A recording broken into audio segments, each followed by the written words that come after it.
Hola, muy buenos días, bienvenidos al Son de la Palabra. Hoy vamos a reflexionar sobre el Evangelio de Lucas 1, 1 a 4 y 4, 14 a 21, de este tercer domingo ordinario. Se puede claramente distinguir dos partes de este Evangelio. La primera parte es una presentación del Evangelio de Lucas y a quién se dedica. Y la segunda es el programa liberador de la misión de Jesús. En la primera parte, Lucas menciona que su obra es dedicada a un tal excelentísimo Teófilo. No sabemos exactamente quién era el destinatario del Evangelio. Su nombre, Teófilo, significa amigo de Dios, o persona querida por Dios, o persona que ama a Dios.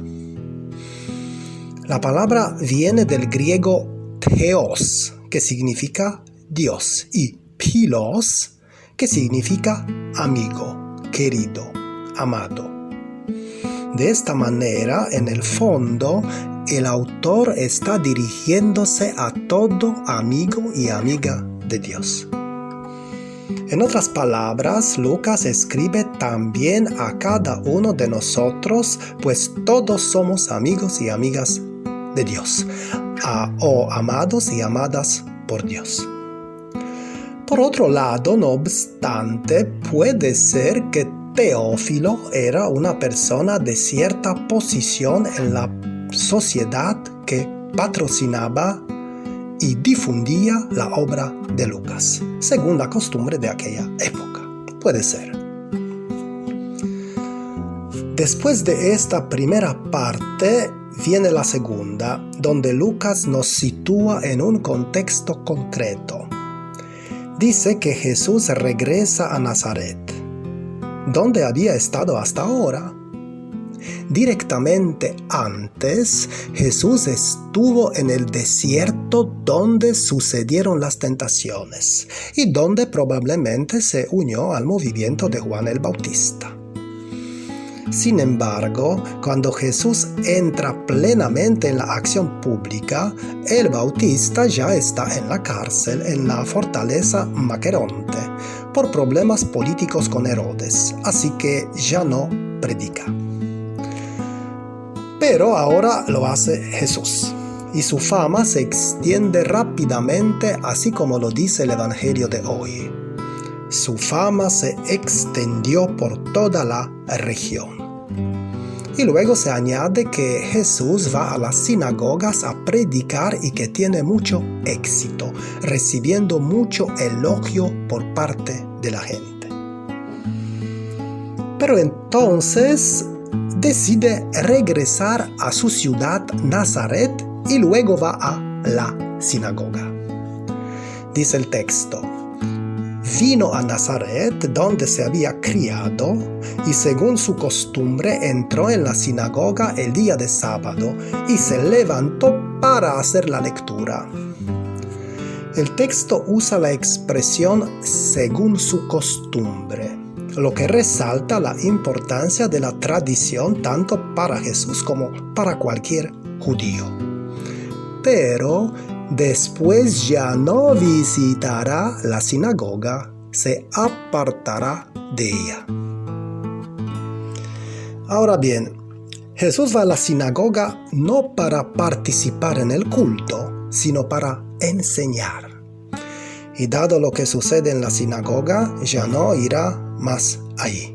De hecho, le escucharemos el próximo domingo, cuando se dirá que después de su sermón, los de la sinagoga intentarán matarlo. Esto es difícil de creer. ¿Cómo puede ser que las personas piadosas y religiosas intentan matarlo? En cambio, cuando Jesús se presenta ante los pecadores y los supuestos impuros de la sociedad, estos lo escuchan. ¿Y por qué la gente de la sinagoga quiere matarlo? De hecho, los lugares sagrados son los más peligrosos para Jesús. No solo la sinagoga, sino también el templo de Jerusalén. Incluso en el templo será un lugar aún más peligroso para él. Por ejemplo, las 12 veces que aparece el verbo matar en el Evangelio de Juan, 6 veces sucede en el templo. Y de las 8 veces que Juan usa el verbo detener o arrestar, 4 veces ocurre en el templo. Lo increíble de los evangelios es que los lugares más religiosos intentan matar al Hijo de Dios, y lo hacen en el nombre de Dios. Sucede así porque las personas que no conocen a Dios se aferran a sus propias ideas que tienen de Dios, y entonces se vuelven rígidas, inflexibles y críticas. Otros, en cambio, realmente abren su corazón a Dios. Saben que Él es amor, vitalidad, perdón, alegría, compasión, ternura. Al contrario, los que no lo conocen, lo reducen a sus propias ideas y a sus propias mentes cerradas. Dios no baja a sus corazones, está solo en sus pensamientos. Sus ojos no logran percibir la verdad. Dice el texto: en la sinagoga todos los ojos estaban fijos en él. ¿De qué tipo de ojos se trata? ¿Por qué estos ojos, ahora fijos, luego querrán deshacerse de él? Ya en esa época existía el año litúrgico. La Biblia estaba dividida en 3 años y cada sábado correspondía a una lectura. Jesús tal vez no entendiera mucho de la liturgia, o quizás no le gustara la liturgia fijada por los liturgistas. Pues cuando le dieron el rollo del profeta Isaías, en lugar de leer la lectura que se presentó ese día, buscó un texto en particular. Dice el Evangelio: halló el pasaje donde estaba escrito. El mismo Jesús lo halló. La traducción dice: desenrolló el volumen y halló o encontró. Se usa el verbo griego heurisko, que significa hallar después de buscar, descubrir. Entonces, Jesús no leyó el texto que se suponía que debía leer, sino que iba en busca del otro. Y esto fue desconcertante, confundido, porque las reglas litúrgicas eran sagradas. Por eso todos los ojos estaban fijos en él. Jesús busca el pasaje del capítulo 61 de Isaías que habla sobre el ungido del Señor. Dice Jesús: el Espíritu del Señor está sobre mí, porque me ha ungido para anunciar la buena nueva a los pobres, a proclamar la libertad a los cautivos y la vista a los ciegos, para poner en libertad a los oprimidos y proclamar un año de gracia del Señor. Y hasta aquí todo está bien, se puede decir. Jesús cita a Isaías. En general no hay problema como tal. Pero, citando al profeta, luego define su misión. Dice: esta escritura que acabaron de oír se ha cumplido hoy. Es como decir: para esto estoy aquí. Dios me envió para esto hoy. ¿Y cuál es la primera preocupación de Dios? La primera preocupación de Dios es la pobreza. Anunciar la buena noticia a los pobres. Jesús no vino a crear un grupo de monjes para que se dedicaran a la oración, sino buscar cómo ayudar a los pobres. Porque si el dinero no hace la felicidad, mucho menos la pobreza. Ya en el Antiguo Testamento Dios lo dijo: no habrá más pobres entre ustedes. ¿Y cuáles son las buenas noticias que esperan los pobres? El fin de la pobreza, obviamente. En tiempo de Jesús, cuando las personas eran pobres, cuando les faltaba la comida, Jesús les daba el pan, compartiendo con ellos. Sin embargo, esto no agradaba a los ricos. Los ricos les daban limosna a los pobres, no querían compartir con ellos. Pero entonces Jesús invitaba a la gente para que comparta y así sea libre. Pues una persona aferrada a sus riquezas nunca es libre. Por otro lado, si alguien no podía ver, Jesús le devolvía la vista, la luz. Si uno no veía, gracias a Jesús comenzaba a abrir los ojos. Pero a mucha gente no le gustaba esto, porque en el fondo se trataba de ver algo profundo dentro de uno. Y puede ser que uno tuviera miedo de ver algo que no le gustaría, que no le agradaría. Y por eso no lo quería ver. A su vez, si alguien estaba oprimido, Jesús le daba la libertad. A Lázaro le dijo: sal fuera. ¿No ves que estás oprimido por tus hermanas? ¿No ves que te hacen morir? ¿Quieres morir ahí dentro? Sal fuera.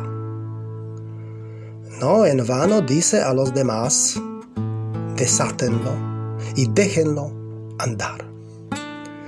Pero a muchos no les gustaba esto, porque vivir de verdad significaba cambiar de relaciones, vínculos y equilibrios. Ahora bien, volviendo a las palabras que Jesús cita del profeta Isaías, de repente corta en la mitad el segundo versículo del capítulo 61. Isaías, pues, añade una expresión diciendo: un día de venganza del Señor. Jesús no dice esta parte del versículo, y era el versículo más esperado, ya que se trataba del tiempo de la venganza contra los enemigos, en este caso, romanos. Si no entendemos el contexto, no comprenderemos por qué quieren matar a Jesús luego. Nazaret estaba ubicada en Galilea, y Galilea era un ambiente de nacionalistas. De hecho, a menudo sucedía que en Galilea la gente se levantaba contra el poder romano, invocando la venida del Mesías. Entonces, la gente que escuchaba a Jesús en la sinagoga no esperaba nada más que este versículo, pensando: es el tiempo del Mesías quien se vengará y expulsará a nuestros opresores romanos. Sin duda la gente estaba esperando a este tipo de Mesías. Luego dice el Evangelio: Jesús, enrollando el volumen, lo devolvió al ministro y se sentó. Y la gente estaba desconcertada. Ciertamente murmuraban entre sí: ¿pero cómo?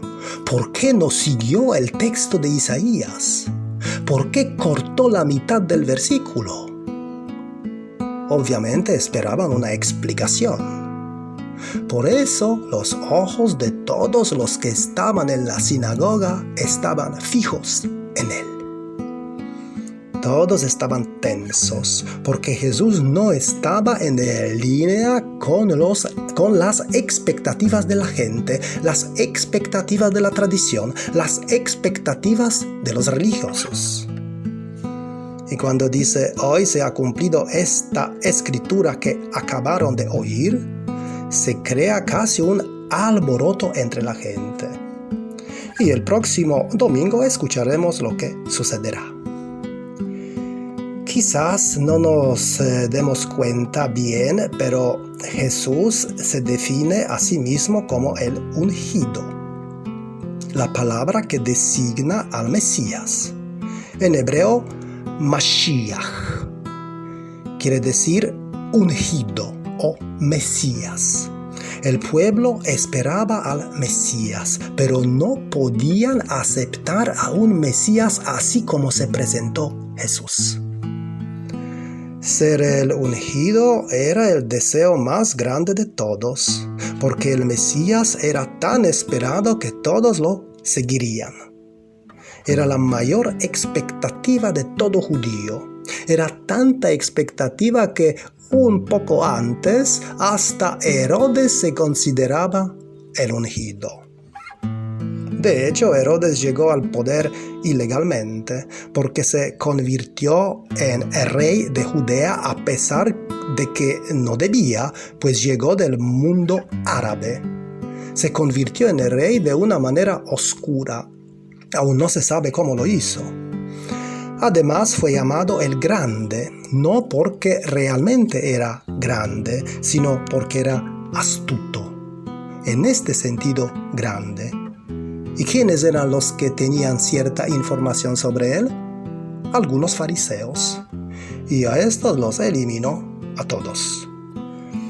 Así que él no era judío. Y en realidad hizo que su historiador anunciara que él era el ungido del Señor, el enviado del Señor. Y para demostrar que era judío, mandó construir un falso árbol genealógico.